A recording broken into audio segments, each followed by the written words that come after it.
Hello friends, welcome to Ankit Chaudhary education.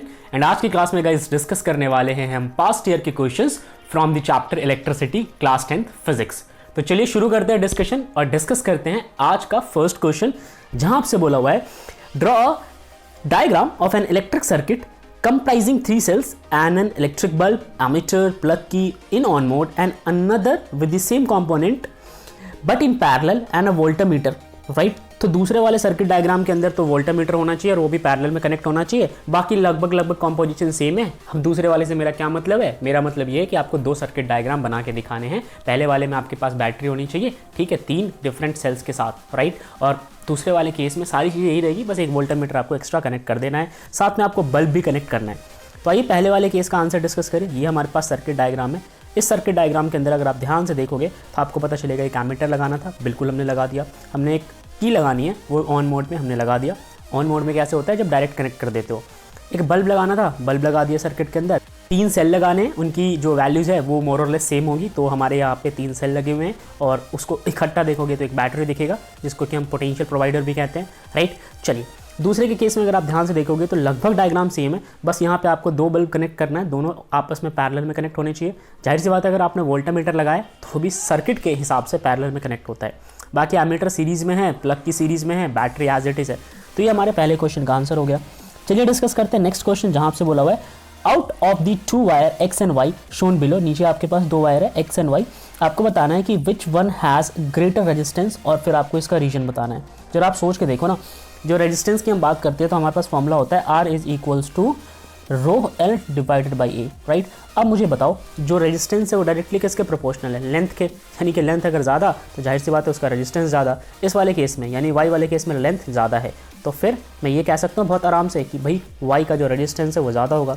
और answer भी यही है कि wire Y has greater resistance as it has more length than wire X. ये बात समझ में आ गया। चलो डिस्कस करते हैं नेक्स्ट क्वेश्चन। यहाँ पे बोला हुआ है 2 identical wire, one of nichrome and another of copper are connected in series and a current is pass through them। उनके अंदर से आपने करंट प्रोवाइड कराना है, नाइक्रोम और कॉपर वायर के अंदर से।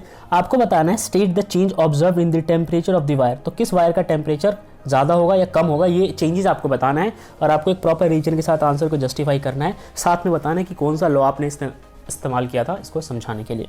चलिए तो हम बात करने वाले हैं सबसे पहले टेम्परेचर की। तो देखिए, जो रेजिस्टिविटी होता है नाइक्रोम वायर का वो ज़्यादा होता है कॉपर के कंपैरिजन में। अब आप एक बात बताओ, अगर रेजिस्टिविटी ज़्यादा है तो जाहिर सी बात है रेजिस्टेंस भी ज़्यादा होगा, राइट। तो अगर नाइक्रोम का रेजिस्टिविटी ज़्यादा है तो उसका रेजिस्टेंस भी हाई हो जाता है। Therefore large amount of heat is produce. अब सोच के देखो ना, जिसका रेजिस्टेंस ज़्यादा होता है वहाँ पे हीटिंग इफेक्ट ज़्यादा होता है, तो नाइक्रोम के केस में हीट बहुत ज़्यादा प्रोड्यूस होगा, राइट। अब हीट प्रोड्यूस हो गया तो फिर आंसर तो हमारा मिल गया, टेम्परेचर उसका ज़्यादा है as compare to copper wire. तो ये बात आप समझ चुके होंगे। तो जूल्स लॉ ऑफ हीटिंग के थ्रू हमने इस आंसर को समझाने की कोशिश की थी। तो अगर आपसे पूछेगा कि कौन सा यहाँ पे ऑब्जर्वेशन आपने इस्तेमाल किया, तो अगेन आंसर है जूल्स लॉ ऑफ हीटिंग। और ये होता क्या है? तो ये स्टेट करता है कि कितना अमाउंट ऑफ हीट जो है वो कंडक्टर प्रोड्यूस करता है, राइट। इसके बारे में और भी थोड़ी सी बातें समझ लेते हैं। जो जूल्स लॉ ऑफ हीटिंग होता है वो डायरेक्टली प्रोपोर्शनल होता है square of current passing through it.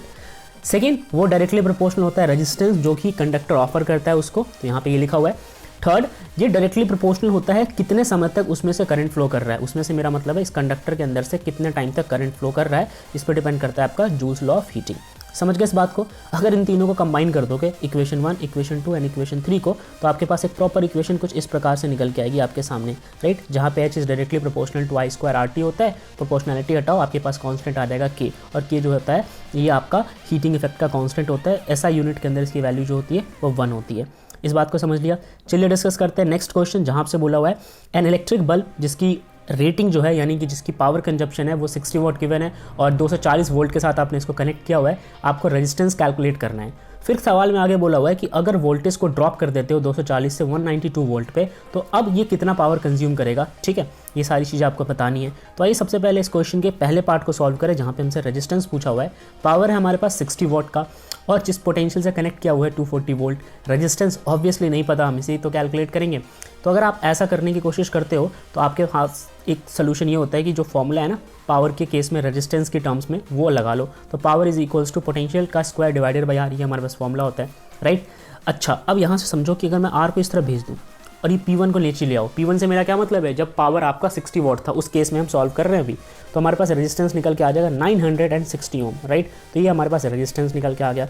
अब हम बात कर रहे हैं सेकेंड केस में, जब आपने ड्रॉप कर दिया है पोटेंशियल को 240 से 192 वोल्ट पे, उस केस में पावर क्या होगा। अब सोच के देखो, जो हमारे पास मटेरियल है, ठीक है, जो हमारे पास सब्सटेंस है जिसके अंदर हम ये सारा कुछ करा रहे हैं, वो तो सेम ही रहेगा, तो यानी कि रेजिस्टेंस तो बदलेगा नहीं। तो सेकंड वाले केस में अगर हम यहाँ पे निकालने की कोशिश करें पावर, तो वो होता है V² डिवाइडेड बाई R। जो पोटेंशियल आपने ड्रॉप कर दिया 192 पे सेट कर रखा है, बिल्कुल ठीक है, कोई दिक्कत नहीं है। तो यहाँ पे स्क्वायर है इसलिए हमने 2 बार लिखा है। रेजिस्टेंस अभी भी निकाला 960, सॉल्व कर लो, पावर आ जाएगा 38.4 वॉट, राइट। ओके, अब सवाल है कि भाई ये बल्ब कितना करंट ड्रॉ करता है, यानी कितना करंट इस्तेमाल करता है। तो यार अब तो आप बता ही दोगे, करंट का फॉर्मूला होता है I = V/R, और यहाँ पे पोटेंशियल जो है 192 है, सेकंड केस में पूछा था, और रेजिस्टेंस 960 है, डिवाइड कर लो, 0.2 एम्पियर आपका करंट निकल के आ जाएगा जो कि ये कंज्यूम कर रहा है। तो ये था आज का हमारा टॉपिक ऑफ द डिस्कशन, जिसके अंदर हमने सारे क्वेश्चंस डिस्कस किए थे PYQ के। अब मेरा साथ आपके साथ खत्म। मैं उम्मीद करता हूँ आज के सारे क्वेश्चंस आपको समझ आए होंगे। वेट, मेरा साथ खत्म हुआ है, अभी आपका काम खत्म नहीं हुआ। स्क्रीन पे दिए गए सारे क्वेश्चंस को आप एक बार वीडियो पॉज करके नोट डाउन कर लीजिए, बहुत तसल्ली से समझ लीजिए अच्छे से, और सारे आंसर्स को आपको कॉमेंट बॉक्स में लिखना है। मैं एक एक कमेंट रीड करूंगा, एक एक आंसर को अप्रिशिएट करूंगा, अगर वो सही हुआ तो, गलत हुआ तो मैं बताने की कोशिश करूंगा, और उसके बावजूद भी अगर आपको नहीं समझ में आता है, बिल्कुल कमेंट बॉक्स आपका, फिर से कमेंट कीजिए कि आपको इसकी एक प्रॉपर वीडियो चाहिए। तो मिलते हैं अगली क्लास में, तब तक के लिए जय हिंद।